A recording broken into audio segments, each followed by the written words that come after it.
Assalamualaikum warahmatullahi wabarakatuh. Alhamdulillahi wahdah, wassalatu wassalamu ala man la nabiyya ba'dah. Allahumma salli wa sallim ala sayyidina Muhammadin wa ala alihi wa sahbihi wa mawalah, wa la hawla wa la quwwata illa billah. Amma ba'd.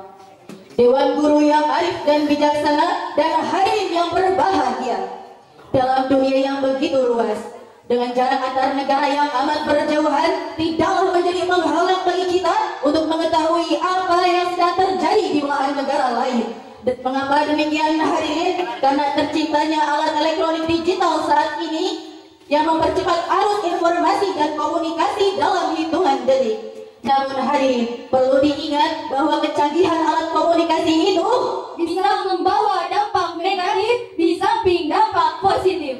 Contoh yang paling aktual adalah realitas hoax melalui media sosial yang memancing konflik di antara kita. Oleh karena itu, pada kesempatan yang penuh ukhuwah ini, izinkanlah kami membawakan syarah Al-Quran dengan judul Pandangan Al-Quran terhadap Realitas Hoax. Sebagai rujukan, marilah kita dengarkan firman Allah dalam Al-Quran surah An-Nur ayat 15 sebagai berikut.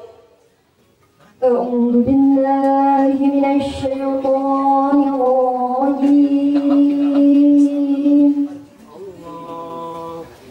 Bismillahirrahmanirrahim.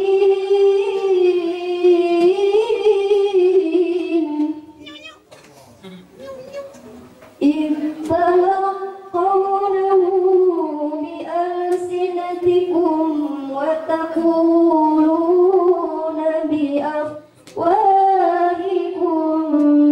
ma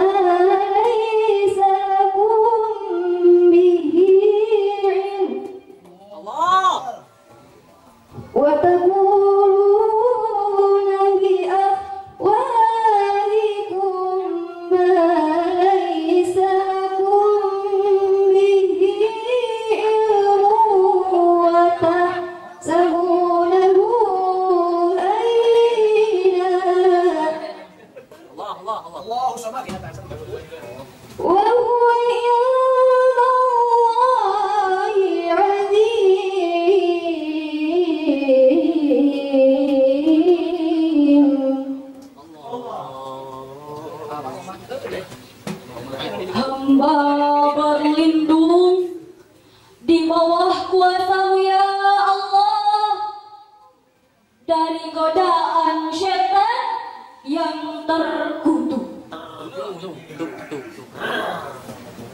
Dengan menyebut nama Allah yang Maha Pengasih, Maha Penyayang. Ingatlah di waktu kamu menerima berita bohong itu dari mulut ke mulut, lalu kamu katakan dengan mulutmu apa yang tidak kamu ketahui sedikit pun, dan kamu menganggapnya remeh, padahal dalam pandangan Allah itu masalah besar. Hadirin rahimakumullah, dalam kitab Al-Mukhtasar fi Tafsiril Qur'anil Karim yang ditulis oleh sejumlah ahli tafsir yang diterbitkan oleh Pusat Tafsir untuk Studi Al-Quran Saudi Arabia, dijelaskan bahwa ayat ini memberi teguran kepada orang-orang muslim yang menyebarkan berita yang tidak jelas kebenarannya. Allah Subhanahu wa Ta'ala mengingatkan kita, jangan sekali-kali memandang penyebaran berita bohong itu sebagai masalah yang kecil dan remeh. ketahuilah bahwa itu adalah masalah besar. Sebuah survei yang dilakukan oleh masyarakat telematika Indonesia pada tanggal 17 Februari tahun 2022 menyatakan bahwa Indonesia adalah negara yang sedang menghadapi masalah serius terkait penyebaran berita palsu melalui media sosial, dan hampir 40% isi media sosial itu adalah berita palsu. Memang hadirin, dalam Undang-Undang Dasar Negara Republik Indonesia Pasal 28 dikatakan bahwa setiap orang berhak atas kebebasan berserikat, berkumpul, dan mengeluarkan pendapat. Namun hadirin hadirin, kebebasan mengeluarkan pendapat ini bukanlah kebebasan mutlak, bukan bebas seperti kita berteriak di tengah hutan, melainkan kebebasan kita mengeluarkan pendapat dengan tanggung jawab kita untuk menjaga kehormatan, keharmonisan, dan persatuan bangsa dan negara. Hadirin rahimakumullah, realitas berita palsu itu benar-benar ada dalam realitas masyarakat kita dan dampak negatifnya sangat besar, yaitu pertama, menyesatkan dan membodohi masyarakat, bahkan membuat persatuan dan kesatuan bangsa menjadi hancur. Dan yang kedua, mengganggu jalannya program-program pemerintah yang telah disepakati bersama legislatif. Oleh karena itu, marilah kita dengarkan firman Allah dalam Quran surat Al-Hujurat ayat 6 sebagai berikut. Ya ayyuhalladzina amanu in ja'akum fasiqun binaba'in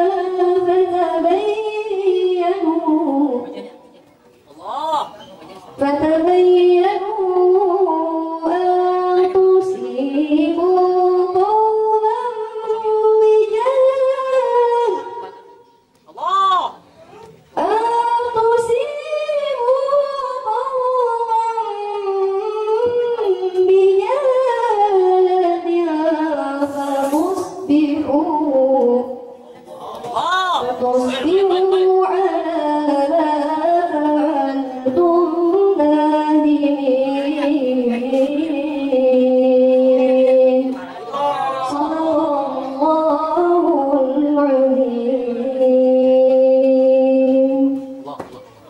Wahai orang-orang yang beriman, jika datang kepadamu orang fasik membawa suatu berita, maka periksalah dengan teliti, agar kamu tidak menimbulkan suatu masalah kepada suatu kaum tanpa mengetahui kebenarannya, yang menyebabkan kamu menyesal atas perbuatanmu itu.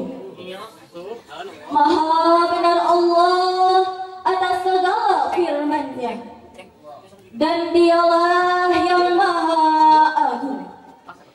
Dalam kitab Al-Azhar karya Profesor Hamka dijelaskan bahwa surat Al-Hujurat ini berkenaan dengan kisah Bani Mustalik.